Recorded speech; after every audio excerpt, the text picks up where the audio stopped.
Okay, thank you so much, Kibble. And I'm really delighted to be here. I'm really sorry I have not been able to attend more of the conference, but I had sort of a lot of long-standing prior commitments.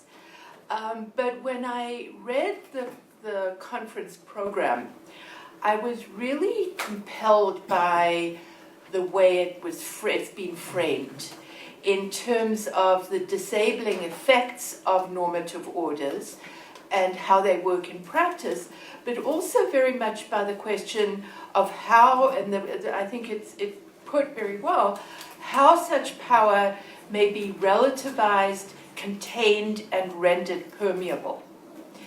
And what I want to suggest today is that questions of space and place are actually centrally important to these themes. And more specifically, how we think about space and place really matters. And so what I want to do in this talk is basically two things. First of all, I want to distinguish between conventional, taken for granted notions of time, space, and place.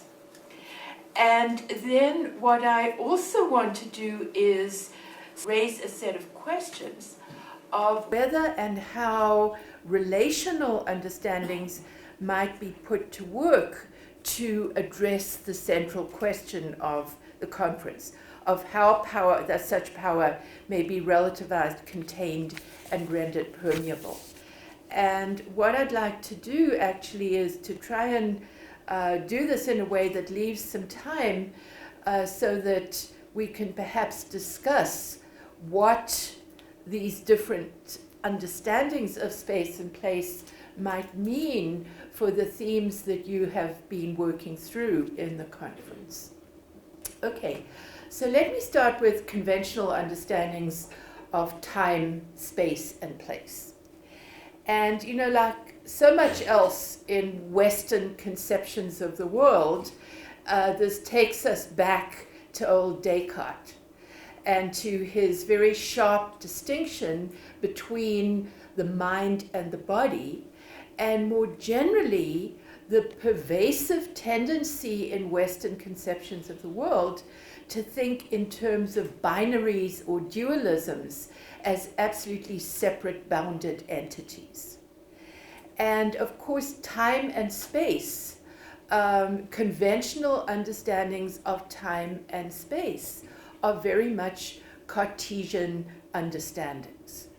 And just let me sort of work through, I'm not a PowerPoint person, but assume a PowerPoint and think of sort of two columns, one with time at the top and the other with space, all right? And then there are all kinds of dualisms you can then map onto that, which is, of course, the way dualisms operate, because, you know, one set of binaries invokes a whole set of others, which is part of where they get their power from. So, you know, time as active, space as passive, time as dynamic, space as static. And you could go on and on and on down the line. But of course, it's also, you know, these binaries are always gendered. And we know, of course, how this set of genders, binaries work.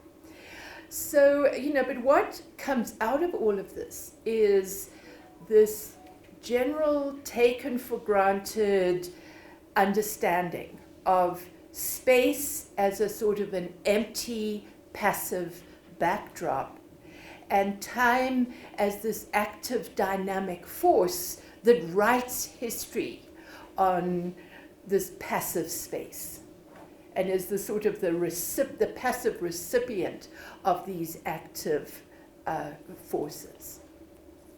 Now, it seems to me that given this understanding of time as this empty, passive backdrop, that one can then imagine another set of binaries, which is space and place.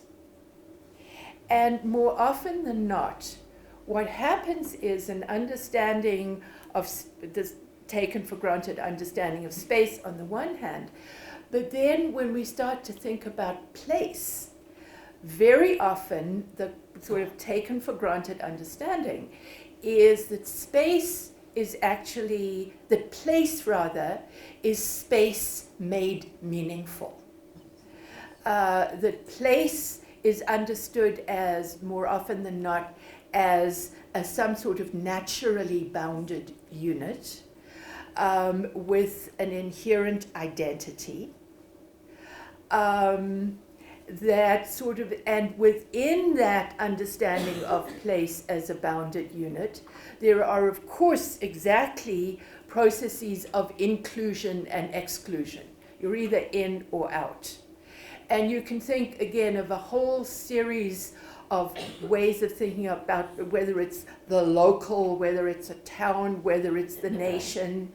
But this sharp distinction between space and place seems to me is very much part of the way taken for granted conventional understandings work. And what happens, of course, with this set of conventional understandings is that it enables a whole lot of other dualisms. So, for example, the West versus the rest, the global and the local. I was there's one of the ones that always gets to me is just before the Iraq War, there was a character by the name of Thomas Barnett, who was a professor at the Naval War College, who wrote an article and then a book called The Pentagon's New Map. And what he did was he divided the world. He had this map that he divided into the functioning core and the non-functioning gap. And you can imagine which regions of the world are part of the gap. And his whole argument was in the face that terrorism is bred in the gap. And that in order to deal with terrorism, we have to go in and literally blast them out of the gap and join them up to the core. And this metaphor of this mapping of the core and the gap was then used very much as a justification for the invasion of Iraq.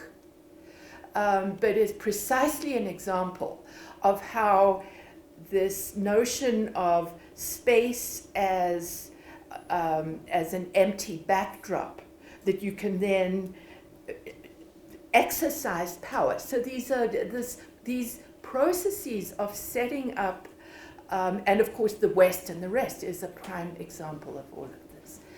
But it seems to me that this is exactly an example of the operations of power working through conventional conceptions of time, space, and place in ways that once you start thinking about it, you can just see it up working everywhere, actually.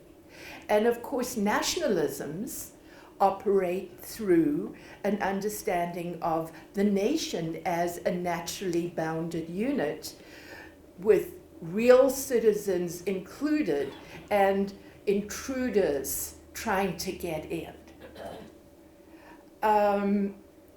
Now, there's one of the people whom I think has done some of the most interesting work around critical understandings of space and place is actually not a geographer. He was actually an anthropologist historian by the name of Fernando Coronil, who passed away several years ago. But he did a series of very interesting extensions of some of the key critical understandings I'm going to talk about. But before I get onto that, he has a very interesting article in a journal called Critical Anthropology on Occidentalism. And his piece on Occidentalism is an engagement with Edward Said. And what Coronel is doing is he's making the argument that Occidentalism is not just the reverse of Orientalism.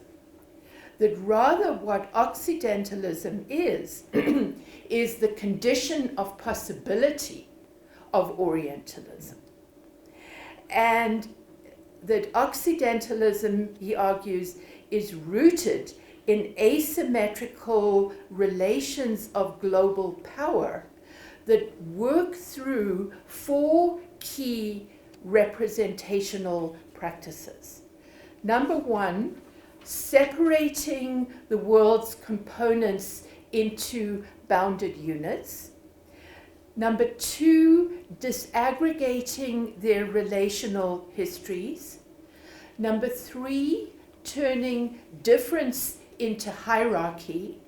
And then number four, naturalizing these representations. And it seems to me that while he's talking about this at a global scale, you can see it operating at all sorts of different scales as well, and of sort of really exemplifying the processes through which power is exercised through these taken for granted, completely naturalized understandings of time, space, and place. Now, what I want to do now is,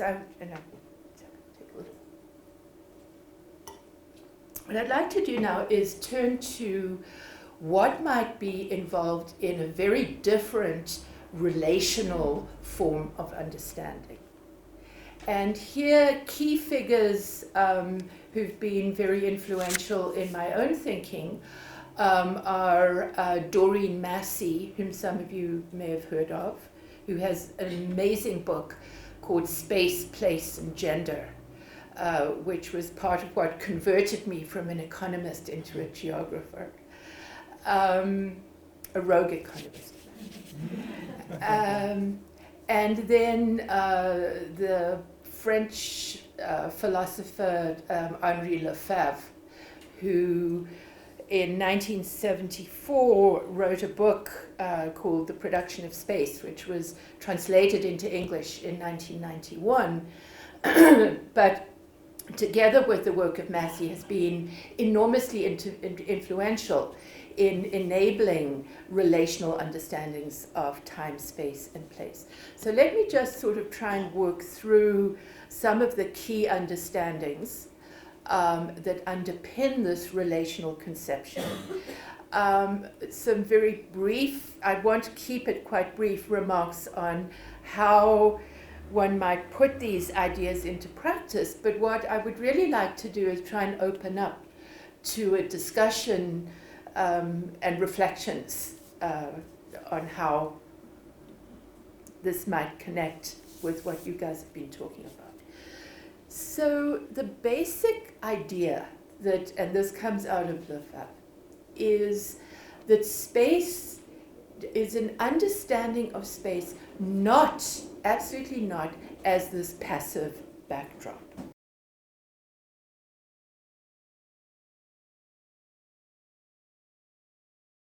Officers drawing lines